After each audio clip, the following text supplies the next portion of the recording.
Hi guys! Welcome to Constellations, our group about making connections. It's great to be back here on the Giant Leaps Facebook page. I have loved seeing everybody's super launchers this week.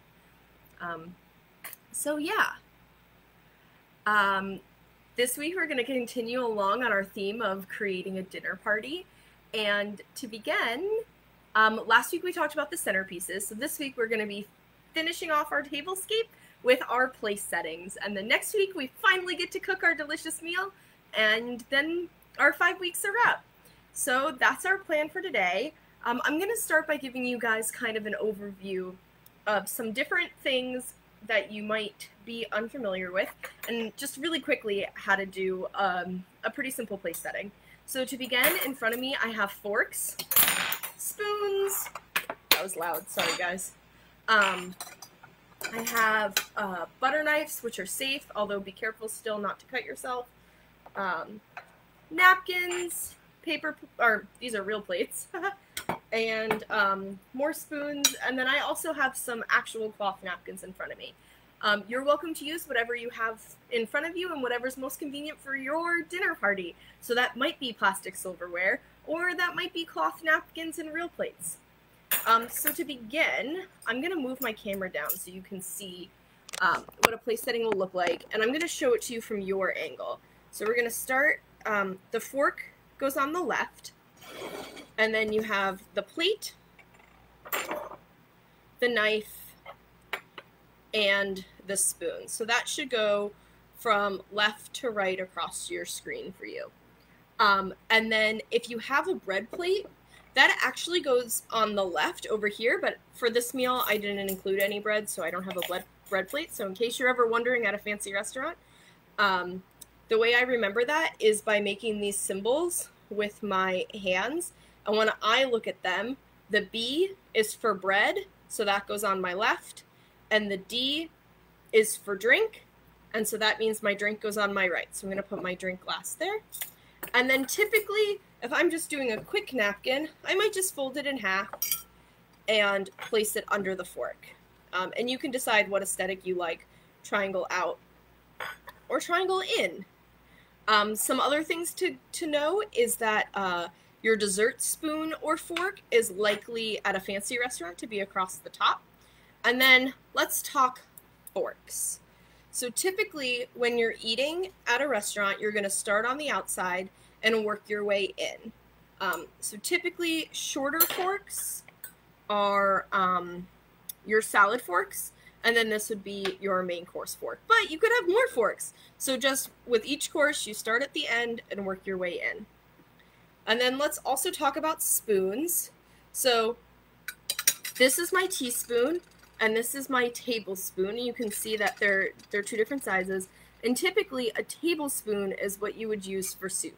So if we had a soup course in this meal, I might add a tablespoon to the outside of that. Okay, so I'm also going to show you guys some more fancy napkins. I'm going to do them out of paper, but I also have them made out of cloth, and you might see them simply placed in the center of your plate like that, or this is the other one that really goes in the center of the placemat like that for you guys. So that's our tablescape.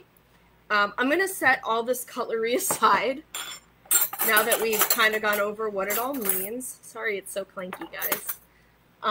And I'm going to show you my last option for how we're going to fold napkins that I've got for you. And this is nice, especially for an outdoor dinner party, because it holds all the silverware together in one little pouch. So you could have a few of these made and people could just pick them up, you know, in one hand and go, if you were setting up your table that way. So let's get into how I made and folded all these beautiful different napkins. So I've gone ahead and color coded the way, if you guys have seen any of Heaven's videos, she color codes for folding. And basically what we're going to do is we're going to take our orange to our orange. This is for that first one. This is for this one. So leave that back here. So I've gone orange to orange so that I have it in a nice long line. And then I'm just going to fan fold. So fold up and under and up and under and up and under. And then once I get to there, I'm going to make sure I've creased these all really well, and I'm going to do green to green. So folding to green. And again, creasing really hard is important. And then facing it back towards you guys so you guys can see. Oop, you're going to hold that down and pull it across. And so as you can see, that's the paper version of this one.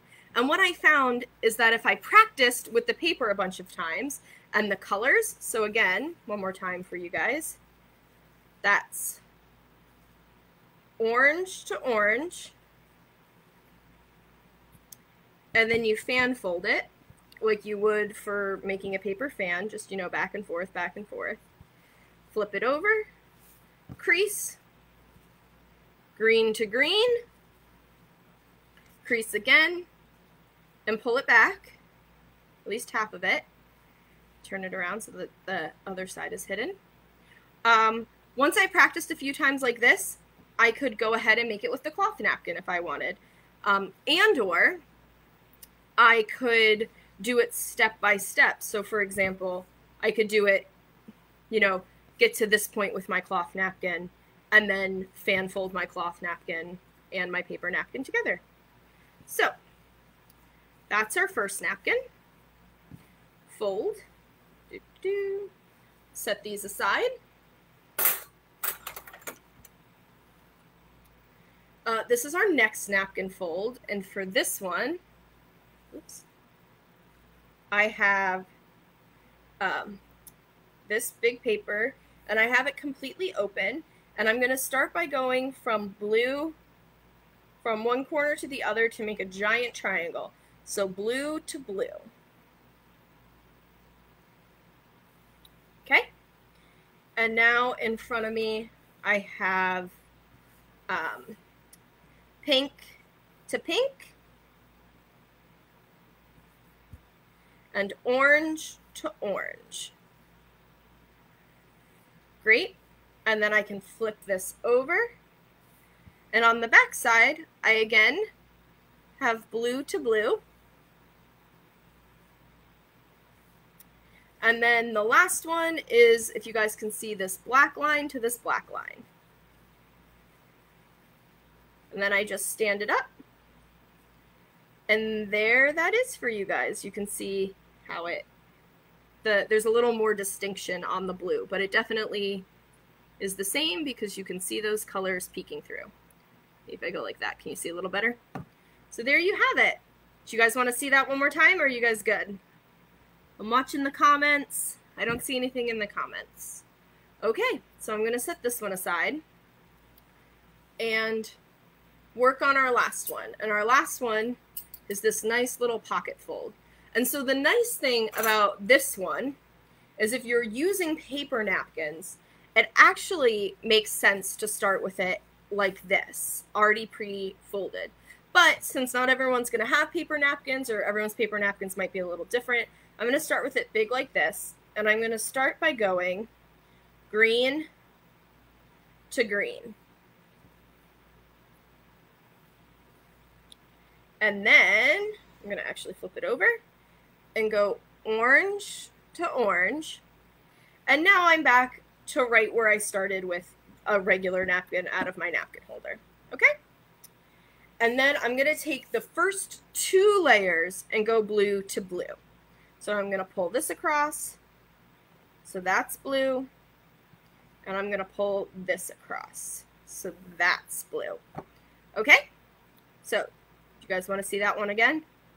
So this is exactly how I took it out of my napkin holder. Oh, and I remember what this black line is. You're going to want the seam for the napkin to be at the bottom. So this black line is right at the bottom, right where I can see it. And I'm going to take blue to blue, and it's two layers. So now I have 1, 2, 3. Everyone good?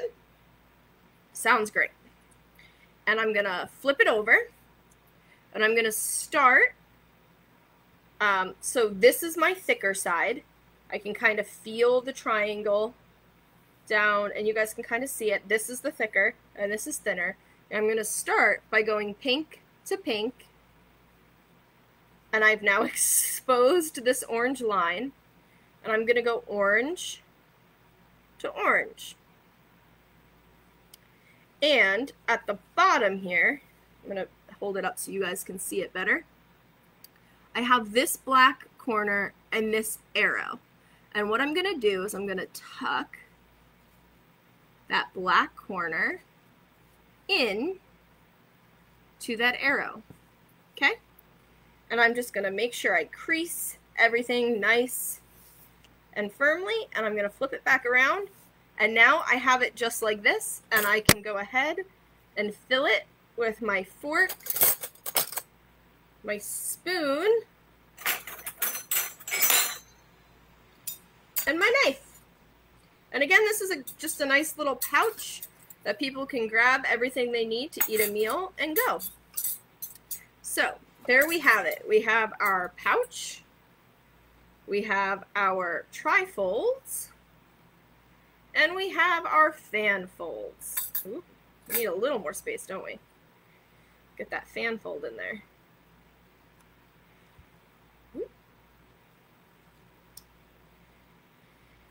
I can't wait to see what types of napkin folds you guys come up with this week. And definitely, if you have another option, go for that and share it in the comments so that we can all watch and enjoy and make napkin folding together. So that's been our place setting, and I so look forward to seeing you guys next week when we're going to cook a meal. And make sure that you maybe get some help from some friends and family while you're napkin folding. Have a great day, guys, and thank you for joining us on Constellations, our group about making connections, here on the Giant Leaps Facebook page.